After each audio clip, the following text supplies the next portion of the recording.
Que loucura o que aconteceu com o povo judeu, né? Eles eram escravizados aqui, escravizados ali, Ah. e aí acontece o Holocausto. É uma. Não, e você. Não é uma. É uma coisa que a gente que tem que ser entendida certo, porque é o povo escolhido de Deus, e por causa disso eles sofrem tudo isso, essas pressões. Assim, o ódio de Satanás para aqueles que Deus ama, porque Satanás sabia que dos judeus viria o Messias. Então, todo o tempo, Satanás tentou destruir. Veja, Satanás ele é um ser muito poderoso, muito inteligente, mas ele não é onisciente, ele não sabe de tudo. Agora, ele sabia Ele é que muito viria um inteligente, libertador. viveu muito tempo, mas ele não lê pensamentos e nem sabe do futuro. Do futuro.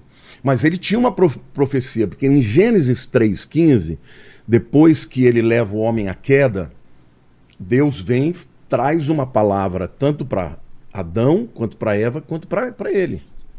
E ali em Gênesis 3,15, Deus já avisa, olha, você vai ter inimizade, eu vou pôr inimizade entre você e a mulher, entre o descendente da mulher e o seu descendente. Aí diz que tu lhe ferirás o calcanhar, está falando da morte na cruz, mas ele lhe ferirá a cabeça. Ali a primeira profecia. Não é da serpente que ele está falando? Está falando... Então, que a serpente vai ferir o calcanhar, ou seja, Ferir vai ter uma pequena vitória, aparentemente, mas ele no final vai esmagar vai pisar a na cabeça, porque na verdade a morte na cruz foi Lá a derrota no começo do diabo. já estava falando de tudo. Já estava falando de tudo. Então, ele sabia que vinha um cara, que vinha um escolhido que ia acabar com ele. Então, o que Mas que não ele... sabia quando, Não sabia quando, mas, por exemplo, alguma coisa... É que os profetas vieram anunciando, vieram falando, né? Mas ele não se esqueça que Satanás, ele continuou tendo acesso ao céu. Então, isso já foi falado aqui, é uma coisa que eu não entendo. Como Satanás... Porque a gente aprende, ou pelo menos entende isso, que ele está preso no inferno, então não está preso no inferno. Não, ele é o príncipe, Jesus chama o príncipe da potestade do ar. Paulo chama príncipe da potestade do ar. O primeiro céu é o céu do firmamento, esse céu azul que a gente vê. Esse é o que a gente vê. É. Anda de avião e tudo mais. O segundo céu é onde está o império das trevas. Não é uma coisa... É um céu, é um lugar espiritual. Mas alguns dizem que está no espaço sideral. Então, mas lá é onde ficam os anjos também? Não, ali é onde ficam os demônios e Satanás. Só? Porque quando Paulo fala em Efésios 6, que a nossa luta não é contra a carne e o sangue, contra principados e potestades e poderes, e fala nas regiões celestiais. Entendeu? Então, ele está no segundo céu. E Deus está no terceiro céu, que é onde está o trono de Deus e os anjos. Ah, tá. E ele tem acesso ao terceiro céu? Ele tem acesso. Lá no livro de Jó, diz que Deus, um dia que Deus reuniu os seus anjos, chegou também Satanás. E começa a conversar com Deus. Dali saiu um diálogo. Depois da queda. Depois da queda. Então, depois da isso queda. que eu não entendo. Ele não perdeu ainda o acesso ao céu. O que ele perdeu foi a posição que ele tinha de querubim ungido. Ele era a criatura mais poderosa que havia no céu. Ele perdeu o poder dele ou ele continua com o mesmo poder? Continua com o mesmo poder. Ele perdeu o cargo. A posição de querubim ungido por Deus para ser o líder de todos os demais anjos. Qual era o trabalho dele? Ele foi designado para quê? Lá no começo. Isso tudo é conjectura, claro, mas... por exemplo, quando a Bíblia fala das vestes dele, fala de todos os instrumentos musicais. Isso. Né? Ou seja, ele era o líder da adoração nos céus. Ele era o cara que estava mais próximo de Deus, do trono de Deus. Por causa disso que ele ficou tão encantado com a sua beleza que ele falou, pera lá, por que eu vou ficar dando adoração para ele se eu sou o cara? Mas, pastor, você acha que em algum momento alguns anjos começaram a adorar ele pelo fato dele de não terem acesso? Eu acho que nem todos os anjos, eu não sei se a Bíblia fala disso. Não sei se todos os anjos tinham acesso a Deus. Alguns podem ser mais distantes. E ele, por ser o mais acessível, será que alguns acharam realmente que ele era alguma coisa grande? Eu acho que a Bíblia fala até que se achou iniquidade no seu coração. Eu acho que começou nele. Nele, né? Mas ele conseguiu convencer 1/3 dos anjos. Porque a Bíblia fala, né? Lá em Apocalipse 12, que quando existir a batalha final, né? É. Entre Lúcifer e Miguel, o arcanjo, ele vai arrastar 1/3 dos anjos com ele. Então, a conjectura teológica é que, de fato, 1/3 dos anjos seguiram a Satanás. E não é que eles estejam no inferno. O inferno, na verdade, é o lugar onde os mortos vão. Exato. Entendeu? Hades, né? O Hades, no Novo Testamento, O Sheol e Sheol é o mesmo. É o mesmo mesma lugar, coisa. só que o Hades é a palavra grega que traduz a palavra hebraica de Sheol. Então, eu diria assim, que Satanás, ele está completamente livre, agora o reino dele, vamos dizer assim, o império dele está no segundo céu. E por que ele tem tanto poder?